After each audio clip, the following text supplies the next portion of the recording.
Hello, it's Charlotte Sista C Ferrell, host of Powered by Age, Canada's longest-running senior-led podcast that invites you to do what you love.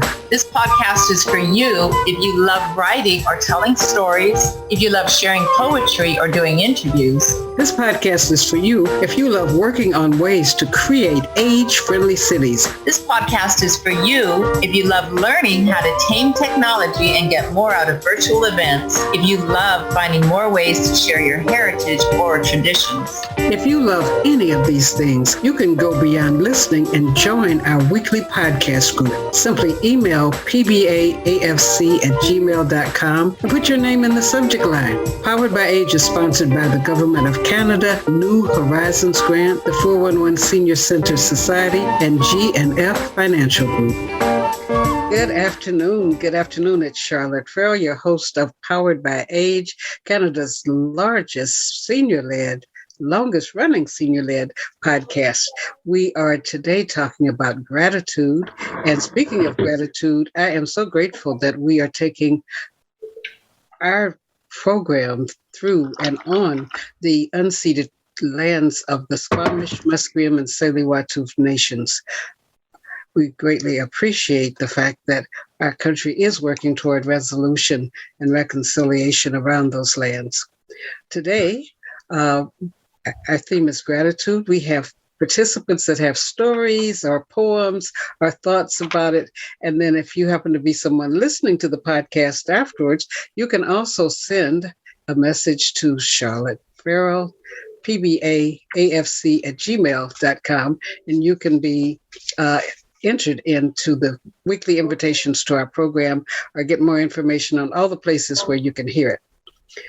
Okay, so now we'll just start off with each person that's here early to give their name and tell one thing you're grateful for, and then read your story or poem that you're going to share. So we'll start with Jeannie. Hi, I'm Jeannie Kammins, and I am telling you what I am grateful for. I am grateful that I was born into a part of the world without war.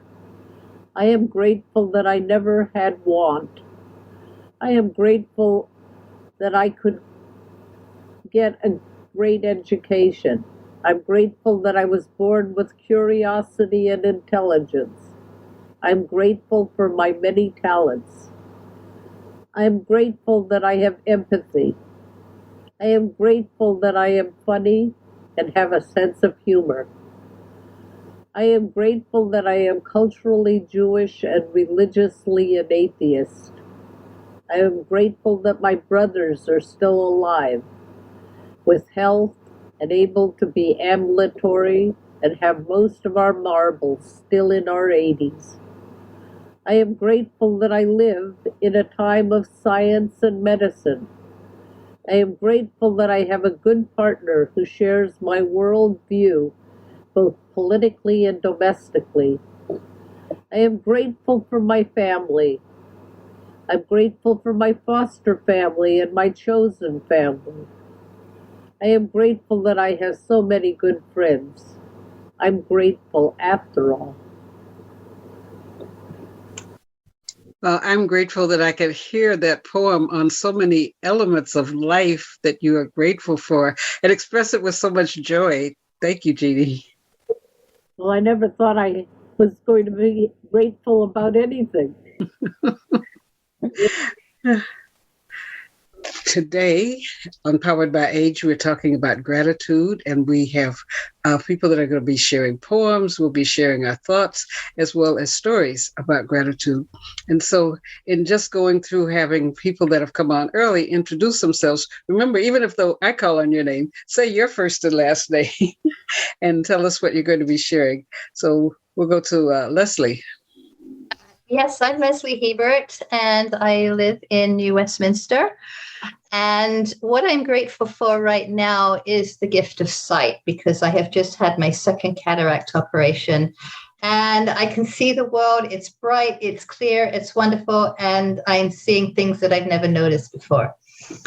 So, yeah. Okay, and what will you be sharing with us later? Okay, I have a short poem that I wrote called A Posy of Gratitude. All right, Ramona. Okay, so I'm Ramona, and there, and then I've moved to Canada recently, and the thing I'm grateful for right now, after moving from Mississauga to Vancouver, is being able to walk by the sea, the Falls Creek seawall every day. It makes me feel really happy because I've always been living by the sea in Mumbai. Um, I have a short story to share. Should I go, Charlotte? Should I do it? We'll wait until after Neil introduces himself. Then we'll go back around with what each person's doing. Okay, Neill? Hi, my name is Neill Ryon. My book is called From the Other Side. It's available on Amazon. It's a book of poetry and short stories. And I'm going to talk a little bit about gratefulness, having dishes to do after lunch. I'm grateful there are dishes for me to do after lunch. It reminds me of the grace in which I live. Ready, set, go. Thank you. Okay, thank you. Help a starving artist. Buy the book from theotherside.ca. Oh, no, that's my website. It's on Amazon, From the Other Side. Okay, I'm going to be sharing a poem of gratefulness about being able to skip and smile. Although with the way that we had that rain and snow together on Monday, I was not doing any skipping because I could have slid right under the handy dart. Okay, so we're circling back around to you, Lesley, for your poem. Charlotte. This is just a very short poem based on the secret messages of flowers. Gratitude is a bouquet of scent and color. Fresh daisies call up an innocent childhood, weaving flower chains in a summer meadow. Spring crocuses growing in the park, brilliant gold and royal purple, recall the optimism of youth, not yet tempered by the cares of adulthood.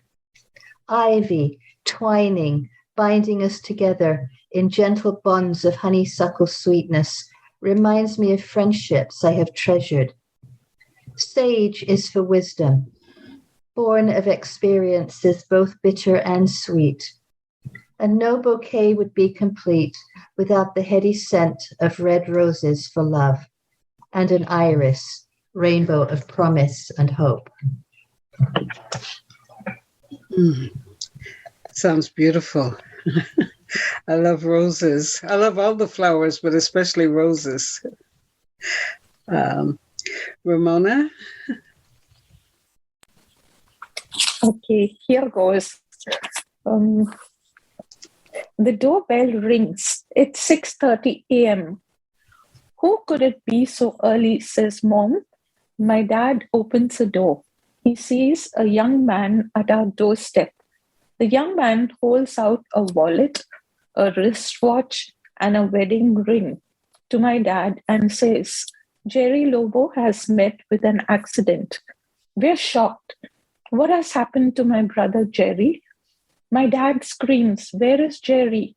What has happened to him? My mom sobs and says, Ever since he married that girl, he's had one problem after the other. My mind is in a turmoil, but the young man blurts out, Jerry Lobo met with an accident at work. His left hand is badly injured. He is at the Messina hospital.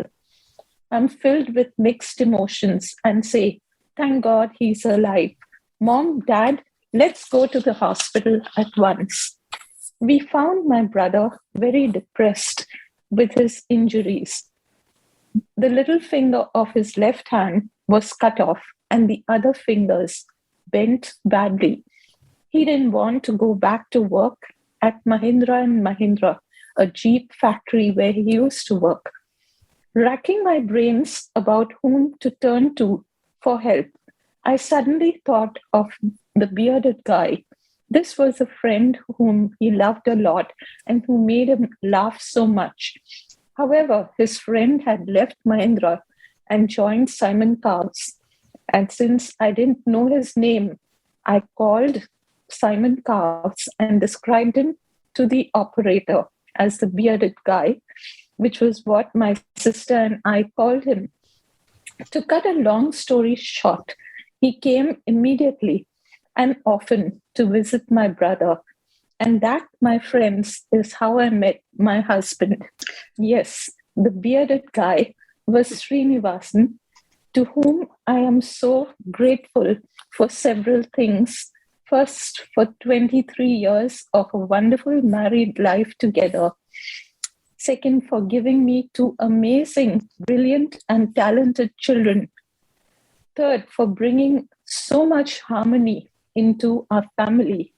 And fourth, for sharing his life's philosophy, which has stayed for me and which is expressed so well by John Masefield, who says, quote, "Laugh and be merry. Remember, better the world with a song. Better the world with a blow in the teeth of a wrong. Laugh, for the time is brief, a thread the length of a span." Unquote. And to all of you for listening to me so patiently, I'm saying thank you in a few languages that I know: English, Konkani, my mother tongue, Hindi, and French. So here I go. Thank you. Dio bore kor. Shukriya. Merci. Merci. Thank you. Wow, that was a beautiful story. We're going to invite people's comments on each person's reading after everyone has had a chance to read. But I love that story. What a surprise to your husband at the end. Okay, Neill?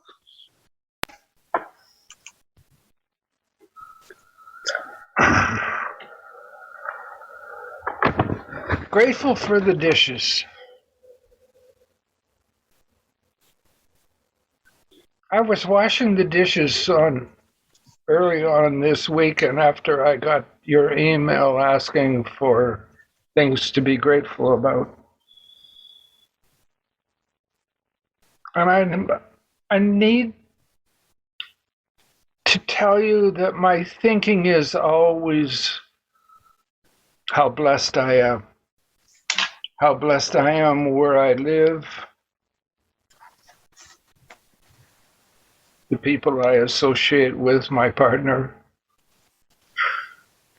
But what it reminded me of was when I was 5, 6, 7, 8, 9 years old, I lived in a lumber camp in northern Ontario. The water that we had was from the river below.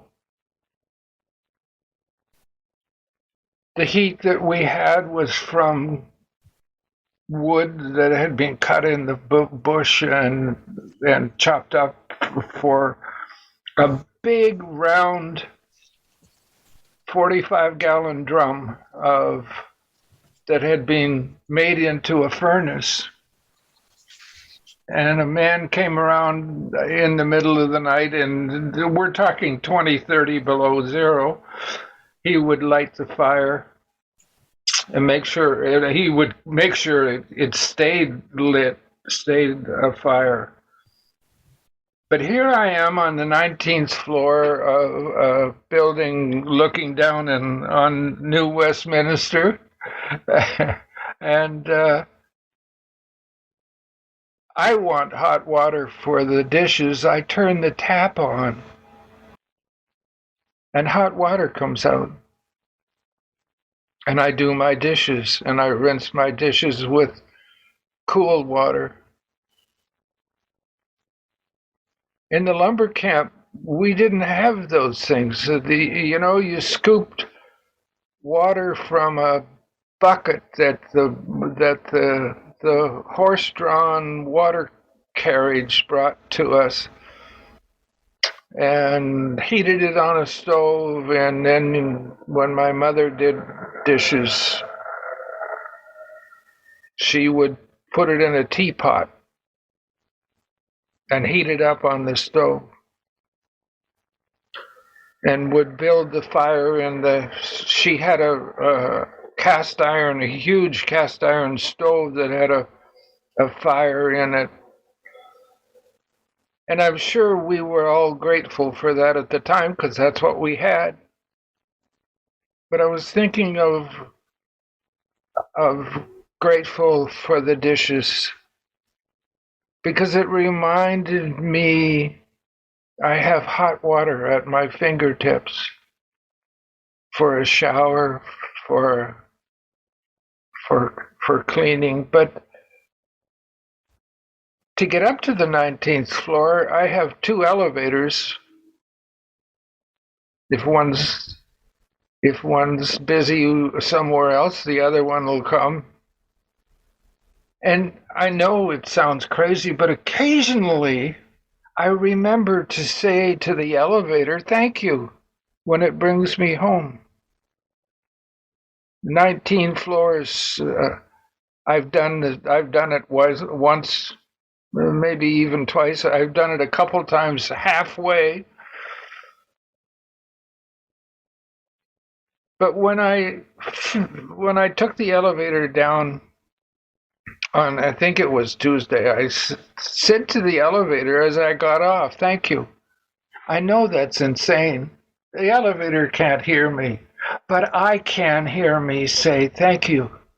Thank you for being my servant, and at my command to call you to serve me." And then I got on the train, because I didn't take the car, but I got on the train and I had to go downtown, and the train had me 30 miles away in downtown Vancouver in 30 minutes. And I gotta say, thank you, train. You know, it's a delight to just not have to drive in traffic and look out the window. I even have a poem about looking out the window in my book. It's called From the Other Side, if I haven't told you yet. But understand, every moment I have something to be grateful for.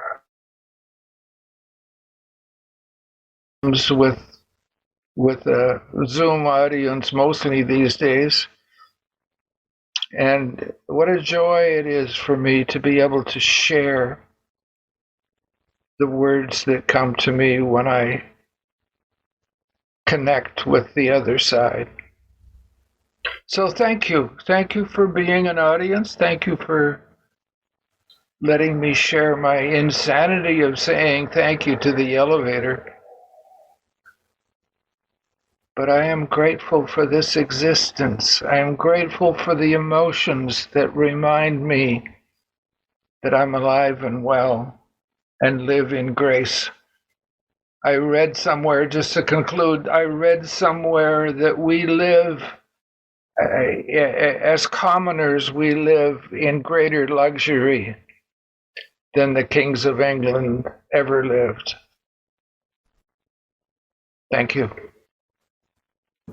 Yes, that is a beautiful connection to the reason that we were doing gratitude this week. Last week, when we talked about our beautiful brain, Dr. Ramona highlighted how good your brain feels when you express gratitude and think upon that range of things that you covered. You know, the elevator. Does anybody think it's insane to say thank you to an object that's not a person? No, I don't. I think it's good. I do that too. Yeah, I think it should probably be thank you to the people that designed and built the elevator, actually. And the people that clean it. Yes, true. Yeah. When I was going away to college, my dad told me, when you get where you're going, 2 people especially to remember: the people that secure the building and the people that clean the building. And make sure you always say good morning and thank you to them.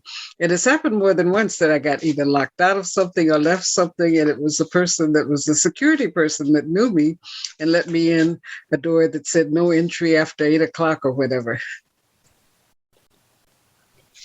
The poem I'm going to share, it's a thank you for being my children. You know, I raised 3 children, and there are lots of times there are things that I might have complained about them doing.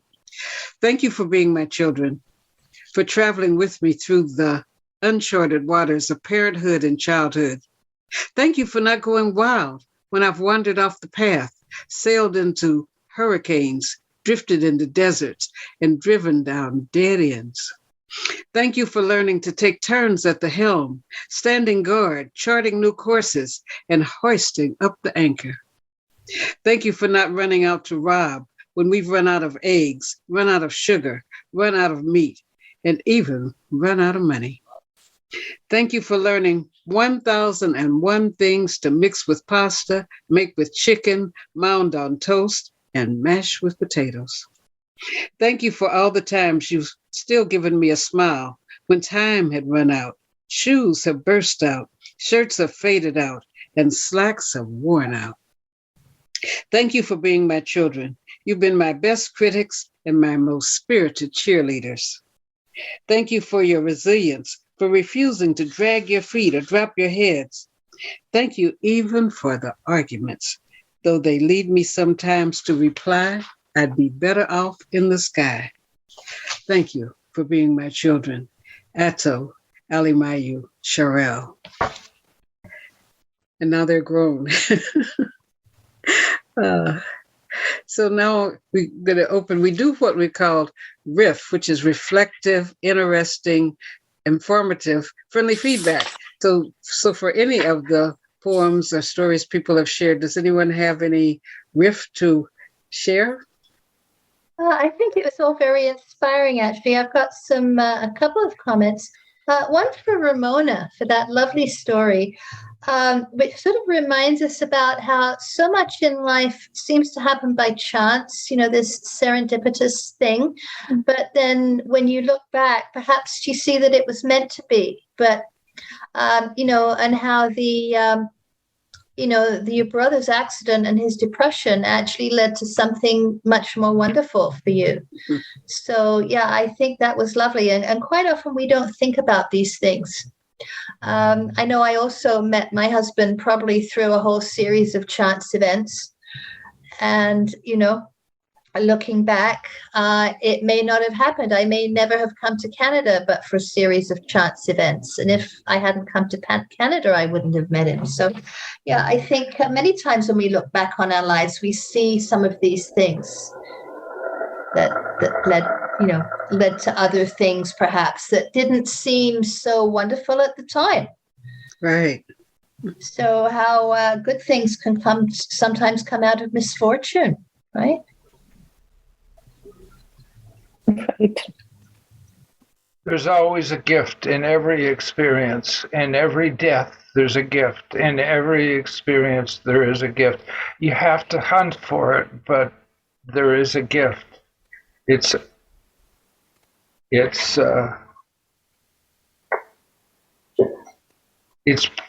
part of the experience.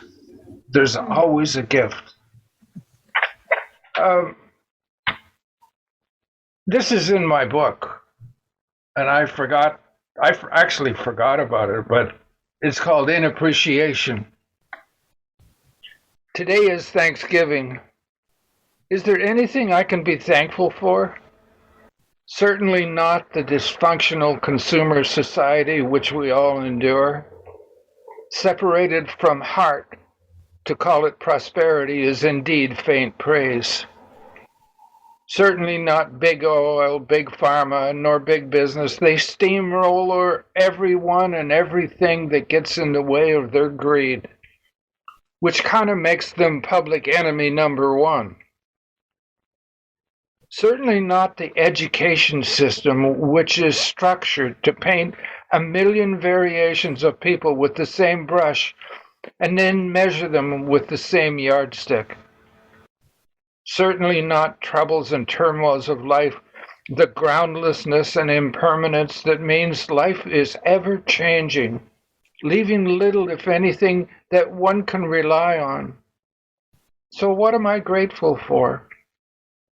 I am grateful that I live in a time of the greatest prosperity ever created.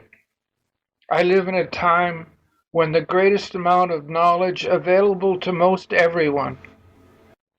I am grateful that I enjoy fruits and fruits of many lands, and I am grateful that I live in a time when safe passage is offered in most parts of the world, where travel is easy and great distances are made small. I am grateful for the mountains I've climbed and the beaches I've walked, and I am grateful that much of nature's beauty still exists. I am grateful for the people and the spirits that have guided me in this lifetime. I am grateful for my parents who, in spite of their struggles, gave me and sustained my life. I am grateful for the myriad of experiences that I've had in this lifetime, and I am grateful for my existence and for being born into the perfect time and place. Thank you. Neill, what was the title of that poem? The what? What was the title of the poem? It was appreciation. Okay. Yeah, it was lovely. Yeah, that was really great. And another thing, when I was listening to you earlier, your story about doing the dishes reminded us that so many things in life we just take for granted. Yeah. Yes. Which weren't here 50, 60 years ago, right? 70 years ago. Jeannie, how does writing about gratefulness, what kind of feeling did it give you inside? Well, I found it kind of strange because I don't think in terms of gratefulness. But what did interest me was how so much of my life I have been, if you'll excuse the expression, lucky. And I can only say how nice it was to have lived a life like very similar to Neill's poem, actually. Although everyone here said their poetry so much better than I did, that I'm feeling like I should practice my poetry a little bit. But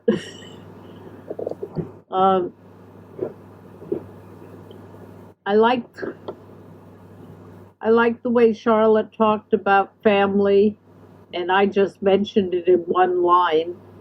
And Neill talking about how it was,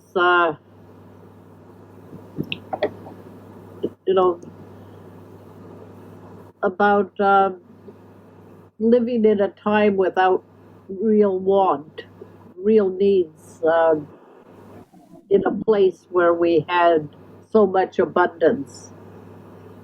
And I realized that we are so lucky to be in this part of the world at this point, where we are unconscious of the problems of the world. And to enjoy the beauty of walking the seawall. I mean, this is a very beautiful place to be, and how lucky we are to be marching soldiers. I'm just overwhelmed by the luck of my life. Yeah, as you mentioned the water, and in your screensaver, we see the ocean. We have a problem of garbage. Imagine living in a time when our problem is that we've got tons of garbage that is out in the sea being shipped to other places, sometimes illegally, that we have so much that we are wasting. Live at a time where we have every type of food from around the world that can be delivered to our homes, or that we can go to a market and find the ingredients to make. So I think that I'm happy that with last week when we talked about the brain, we shifted over to thinking about the wonderful things that happen when we really reflect on how fortunate we are, and to recognize things like our phone, to thank the phone for connecting us, even though it's got all kind of complicated things they keep doing to the phone. I can call Ramona, I can call Lesley or Jeannie, I can call any of you on this phone.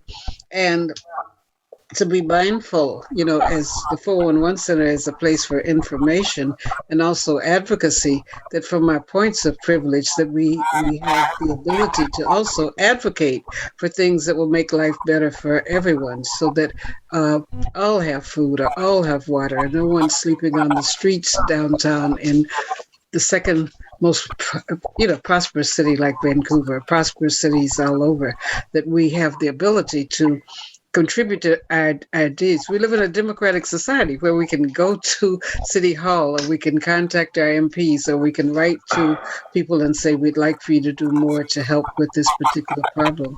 So I'm really grateful that we have a democracy, that we don't have to hide. You don't have to get under the bed to talk on the phone or put a pillow in front of you, that we can freely talk and have a problem of working out the mechanics of recordings, or the mechanic of our devices, rather than how will we be able to talk with each other without being swifted away by a secret police force or something. We have a phone in our house that I can pick up the phone and call anywhere in the world. It's amazing. Michelle calls her parents at least twice a week. Just pick up the phone and dial, and we can do it from our car, because we got a system in the car that we can phone from our cell phone by telling the car, call. I would say, I call my son Mark. I said, tell the machine, the computer in the car, call Mark. And a few seconds later, Mark gets called. It's amazing. Just when I lived in the lumber camp, the nearest telephone was 80 miles away. We lived in the camp. We were 80 miles from Red Rock, which was a little village on the way to Thunder Bay. Yeah, communication is really something that we have to really be grateful for. And maybe another point, you can tell people how to access that type of phone, if it's something that is complicated to do, or simple to do, to set up a phone where you can call anywhere in the world. Oh, it's a telephone company. We pay $10 a month. And we plug it into our computer. It runs on the internet. Anyway, and just a piece of news I would like to share with you is that Michelle leaves for China on the 20th of December. Father's not doing well at all. He's in serious illness in the hospital, so it looks like it's his time. And she's going to be in quarantine for a month in China. So I won't see her until the 14th of February. My goodness. But I can call her every day.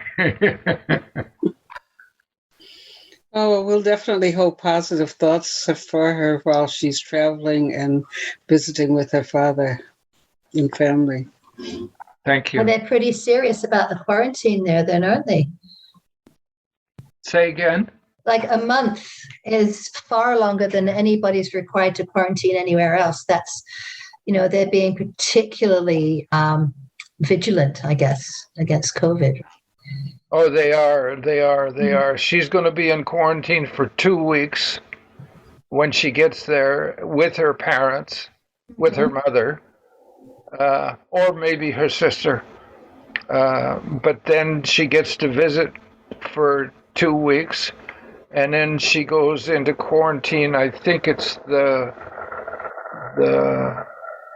5th of January until anyway, she flies home. She flies home on the 14th of February, Valentine's Day. Ah. So we'll have to have, maybe Jeannie will write you a poem with flowers that you can Yes. give. Well, we are going to be at the beginning of each of our podcasts having some breaking news or news updates. So the 411 Center is one of our sponsors, along with the Government of Canada New Horizons program and G&F Financial. So from their perspectives, there are different things that we will be sharing, but you can also phone the 411 Center. And Jeannie, I haven't memorized the number. Do you have the phone number at hand? Yes, I do. Okay. Jeannie is a board member. It's 604 684 8171. Okay. And when you call that number, you could say you want to call about membership. The 411 Center is having a new building built, which will not be completed until July. So anyone that joins does not have to pay the $10. You can make a donation because $10, there are very few organizations you can join that have a monthly fee of $10, but you can call the number and tell someone you'd like to join, and they can help you get to the donations page. Or if you are a member and might not have seen it in the newsletter, there's going to be a Christmas gathering at the center on the 22nd. And because there's a limit, just about every building has a limit on how many people can be in the building, you have to call and reserve so that they can keep track of how close they are to the 25-person maximum for the building that is at well, I won't say the address because that might make people think you could just drop by. But the 411 Center does have drop-by services for information and referral. You can get information on immigration papers you're trying to finish, about housing, other types of services, people who will sit and help if you've got a packet of things that you have to fill out about your GIC or old age program. So it is a number that you can call. You can tell them that you'd like to get information about something, and they will connect you with the person that deals with that. But we also will be having someone come on each week and give us breaking news about something special that's happening at the 411 Senior Center in Vancouver. Well, I might mention that if you want to make Christmas decorations, they're doing it. And I think it's the 13th. I have it written down. December 13th, 10:30 to noon. And everything's supplied. Also, if you're interested volunteers, and you can really get to know the organization. It's an amazing organization. I'm not a joiner. So Okay, I think when you move a little bit, that's when the sound goes off. Okay. Okay, so you're saying we're welcoming volunteers. Welcoming volunteers, and the kinds of things we do, and all kinds of things. But if you want to have an involvement with an organization, it's open for that. But come by and see if you like it. Right, and volunteers get training on how to answer particular types of questions, how to use all the different resource books. There are resource books there on housing, on income tax, on immigration. So people are very much welcome to come in, and everything there, the services are free. So unlike many things that online will say we give you information on immigration, or we give you information on medical centers. They give you, and then you get down to the end and it says for a donation of so much or to subscribe, but you don't have to subscribe for anything to get that information. And if you're a person that does like to share information with others, you can come in, you'll get free training to help you with whichever part of the program you'd like to work with. So that is my commercial. And I stand by it. The 411 Senior Center Society in Vancouver. We are also connecting with senior centers and resources across the country. The podcast in our first year was just limited to Vancouver, but now we have people from Ontario. We're welcoming people from Alberta. So anyone that any of you talk to in other places, you can tell them about joining our podcast. And joining, as you can see, there's opportunities to share your creative writing, your stories, your poems, your songs. And on our website, we have a session that's called Easy Listening. If you go to poweredbyage.com and look at the Easy Listening section, you will be able to hear things that people have recorded, interviews, stories, poems, and we don't charge you a fee. There's some things that say, oh, you could read your work and have it heard, and it's only $19.99 per month. Or you can get a mention. Everyone that does put something, record something on our website, your information is added to the website, tell something about you. So one of the goals and purposes for our podcast is increasing people's recognition of the reservoir of knowledge and creativity that seniors have, and creating an age-friendly country. We started out with an age-friendly city, but Dr. Ramona, do you think we could become an age-friendly country? Oh, definitely. I think there are a lot of seniors around here, and I admire them running along the Falls Creek seawall when I'm just struggling to walk around. So definitely we could. Okay, so next week we have another special guest. She is a heart sound therapist. The heart has different rhythms and patterns. So in her work, she's worked in crisis centers, working on a type of therapy that is heart sound. So we'll get to experience that next week as well. She is a singer, Johnny Proby. We've heard her on the radio station on CJSF, but she's going to bring some of our music and share that with us. But it will be a fun time of finding ways to just bring out the love in your heart. At this time, if you look at the TV, if you look long enough, there are all the depressing things that are happening. So next week with Heart Sound, you'll learn ways to bring the songs out of your heart and how to use that type of therapy with others that you are involved with over the holidays. So we continue to be inspiration. There are some people that have been in our group that are in hospitals. Some right now are in different therapies, but they've said how much they've enjoyed the inspiration they get from the poems and stories that people share. So we'll be looking forward to you joining us again next Thursday at 1. And if you are just listening and have not gotten an email from me, you can get an invitation by sending an email to pbaafc@gmail.com. So thank you again, and we'll talk to you again.